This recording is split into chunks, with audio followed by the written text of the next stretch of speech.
Before we start, here's a basic diagram of the parts of a deer's antlers, as I will be referring to the parts in this video. I have cut the wire hangers into 4 different lengths, the longest one for the main beam and the others for the points of the deer's antlers. The longest is double for extra strength. Place your sculpted skull on a piece of paper and use a reference picture to roughly draw out how you want the antlers to be shaped. Then for both sides, bend the wires into the shape that you have drawn. Use electrical tape to hold the wires together.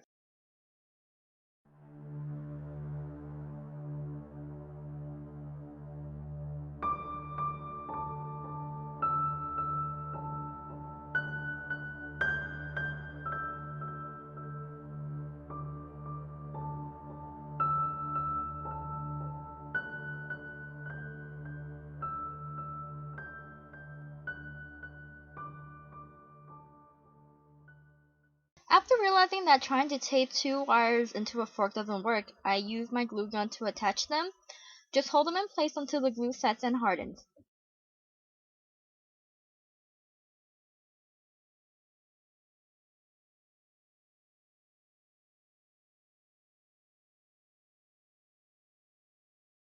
Attach the longest wire to the horn with tape, though in retrospect it's probably a better idea to glue it on and then wrap it with tape. Glue down the wires for the points and wrap everything with masking tape. After that, use aluminum foil and wrap that around the wire to build shape for the antlers.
Start sculpting clay on top of the foil and smooth out the surface.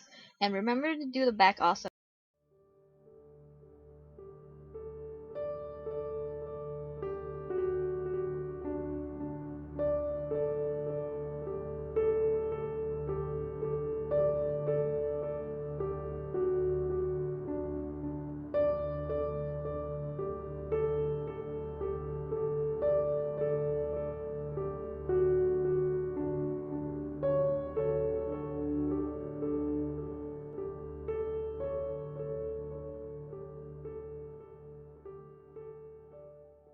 For the bird, roll a thick snake of clay and attach it to the base of the structure and blend it in.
After covering the clay all over the foil, use something as leverage to put under the antlers to support the weight as it dries.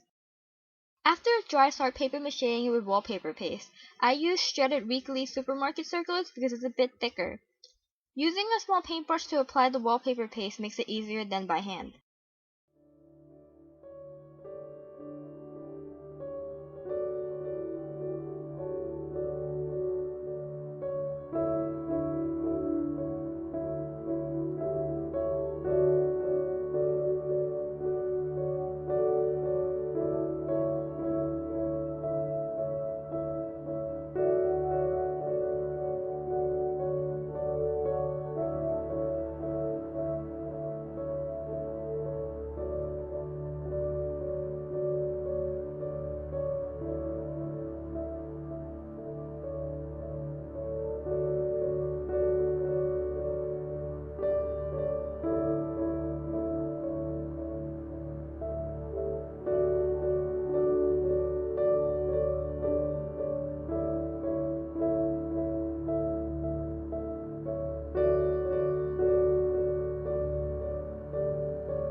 After a couple layers, I switch back to toilet paper again, just so it's easier to blend since it's so thin, especially for the tips of the points.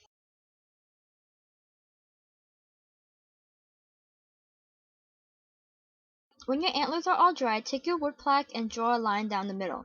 I wanted the skull to be placed a little higher than dead center. Mark where the top of your skull sits and measure how far down the mounting plate is from the top of the skull. Since mine is about 1 inch, I penciled 1 inch from the original mark. I drilled a shallow hole, then drilled in a nail so that about 1/4 of an inch is sticking out. Then I took it out to spray paint it black. Then I wrapped a plastic bag over the skull so I won't get any paint on it when I spray paint the antlers, and I'm using gold spray paint. After I spray painted everything, I painted the skull with an acrylic buttermilk paint with gray for some details. If your resin skull does not come with a mount plate in the back, or if you decide to sculpt the skull from scratch, you should use industrial glue generously to mount the skull onto the plaque after you've painted everything. After the paint dries, mount the skull onto the plaque. As you can see, the antlers are heavier than the skull, so use your glue gun and glue down the back of the skull onto the board. I made some clay roses and painted them for decoration since I thought it would be plain if I left it as is. I will link a tutorial in the description box on how to make clay roses.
Thank you for watching, and I hope this tutorial was helpful. Please visit my blog for more information and details about this project.